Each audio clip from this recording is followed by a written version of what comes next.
तो लीजिए दोस्तों, जय हिंद, नमस्कार, वंदे मातरम। सभी स्टूडेंट के लिए हम लेकर आ चुके हैं कक्षा 10वीं का हिंदी विषय का पेपर, जो आपकी 18 तारीख है।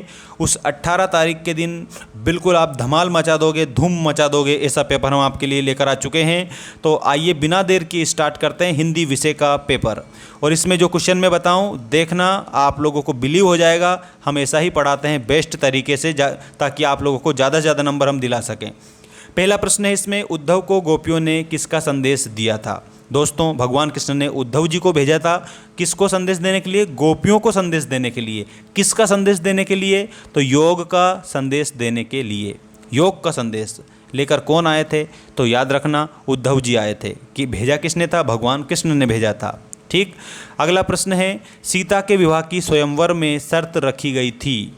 तो सीता माता का जब विवाह हो रहा था तो उसमें स्वयंवर रचा गया था, जिसमें विवाह की शर्त थी कि जो कोई भी शिव धनुष को तोड़ेगा उसी का विवाह सीता के साथ होगा। तो जो भी इस शिव जी के धनुष को तोड़ेगा तो उसका विवाह सीता के साथ किया जाएगा। तो शर्त रखी थी शिव धनुष तोड़ने की। किसने तोड़ा था? भगवान राम ने तोड़ा था। क्रोधित कौन हो गए थे? परशुराम जी क्रोधित हो गए थे। परशुराम जी को क्रोध आ गया था, ऐसा आप याद रखना। ठीक। अगला क्वेश्चन है, जीवन का समग्र चित्रण, बहुत ही इंपॉर्टेंट है। समग्र का मतलब समझ लो। समग्र का मतलब होता है दोस्तों संपूर्ण। जीवन का संपूर्ण चित्रण किस में होता है? तो वो हमारा महाकाव्य में होता है। महाकाव्य सबसे विस्तृत रचना होती है, महाकाव्य सबसे बड़ी रचना होती है, और महाकाव्य में सबसे ज़्यादा सर्ग होते हैं। ऐसा भी आप लोगों को याद रखना रहेगा। तो समग्र चित्रण किस में होता है? महाकाव्य में होता है। अगला क्वेश्चन है, एकांकी में कितने अंक होते हैं? तो दोस्तों, ये एकांकी जो है आप लोगों के लिए याद रखना है, ये गद्य की विधा है। ठीक है। और गद्य की विधा के साथ साथ आप लोगों को एकांकी में कितने अंक होते हैं? तो एकांकी में आप लोगों को बताना है 1 अंक होता है। 1 अंक की गद्य की विधा को एकांकी के रूप में जाना जाता है। इसके बाद में देखिएगा आपका अगला क्वेश्चन, वाच्य के कितने प्रकार होते हैं? तो प्यारे विद्यार्थियों, वाच्य के 3 प्रकार हैं, जो इस प्रकार हैं। एक तो है आपका कर्तृवाच्य, दूसरा है दोस्तों आपका कर्मवाच्य, और तीसरा है दोस्तों आपका भाववाच्य। कर्तृवाच्य, कर्मवाच्य और भाववाच्य, ये वाच्य के 3 प्रकार हैं, ऐसा आप याद रखना। कर्ता की अगर प्रधानता है, कार्य में करने वाले की प्रधानता है, सबसे ज़्यादा प्रधान है कर्ता, तो उसमें कर्तृवाच्य है। अगर कर्म की प्रधानता है तो उसमें कर्मवाच्य है, और अगर भाव की प्रधानता है तो उसमें भाववाच्य होगा। ठीक।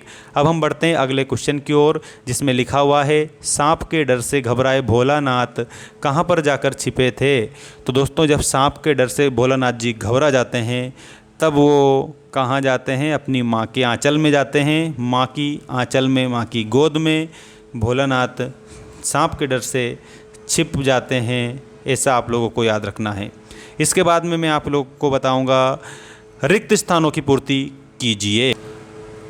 पहला इसमें आपका क्वेश्चन है, प्रयोगवाद के जनक। तो दोस्तों, प्रयोगवाद के जो जनक जी हैं वो अज्ञेय हैं। ठीक है। श्रृंगार रस का स्थायी भाव दोस्तों रति है, और आपका जो श्रृंगार रस है 2 प्रकार का होता है। एक तो है संयोग श्रृंगार, और दूसरा है दोस्तों आपका वियोग श्रृंगार। संयोग और वियोग आपका करेक्ट उत्तर हो जाएगा। अगला देखो, काव्य की शोभा बढ़ाने वाले धर्म कहलाते हैं। तो काव्य की शोभा बढ़ाने वाले धर्म या तत्व जो है दोस्तों, वो अलंकार कहलाते हैं। क्या कहलाते हैं? अलंकार कहलाते हैं। बाल गोविंद भगत के पद गाया करते थे। तो बाल गोविंद भगत जी कबीर के पद गाया करते थे। कबीर के मठ में जाते थे और वहाँ पर अपनी फसल देकर भी आते थे, फिर वहाँ से जो बचता था वो लेके आ जाते थे। ठीक। जगदीश का संधि विच्छेद कीजिए। तो दोस्तों, जगदीश में जब हम संधि विच्छेद करते हैं तो जगत प्लस ईश करते हैं। इसमें ता और ई को मिलाकर दा बन रहा है। इसका मतलब आप लोगों को याद रखना है, इसमें व्यंजन संधि है। जगत धन ईशः व्यंजन संधि।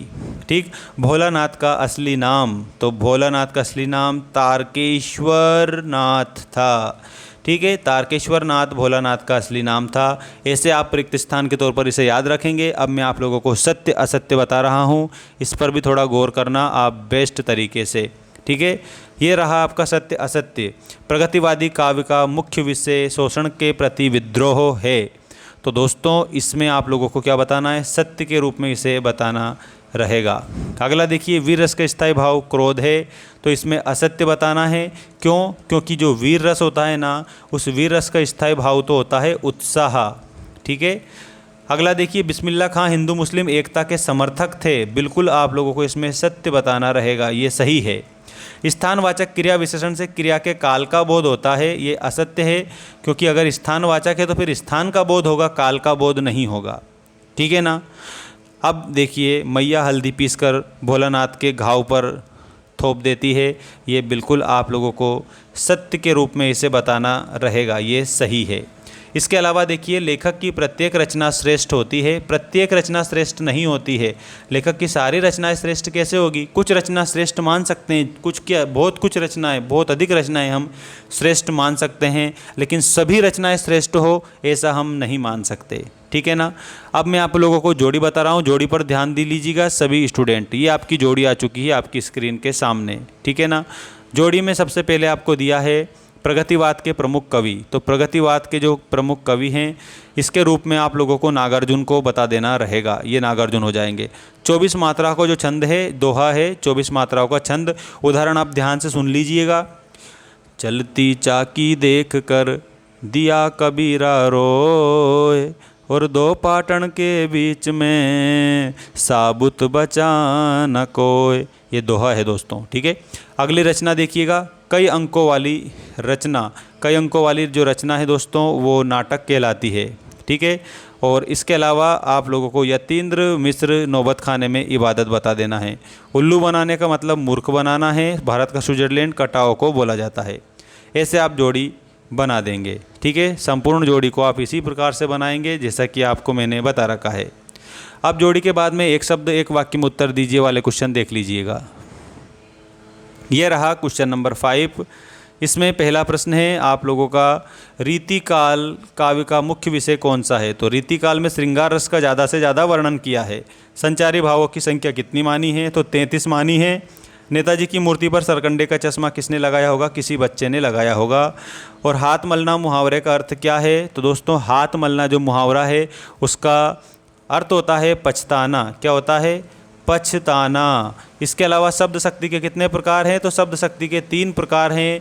एक तो है अभिधा, अभिधा के अलावा एक है आप लोगों की लक्षणा, और लक्षणा के अलावा एक है आपकी व्यंजना। ठीक। भोलानाथ सिसकना क्यों भूल गया था? तो अपने साथी बच्चों को देखकर, अपने साथी बच्चों को खेलता देखकर भोलानाथ सिसकना भूल जाता है, ऐसा आप उत्तर के तौर पर लिखेंगे। ठीक है। ये आप लोगों का करेक्ट आंसर हो जाएगा। बाकी आप लोगों को नेक्स्ट क्वेश्चन में नेक्स्ट वीडियो में बताऊंगा। चैनल को आप सब्सक्राइब करके रखिएगा, सारी अपडेट आपको डेली मिलती रहेगी।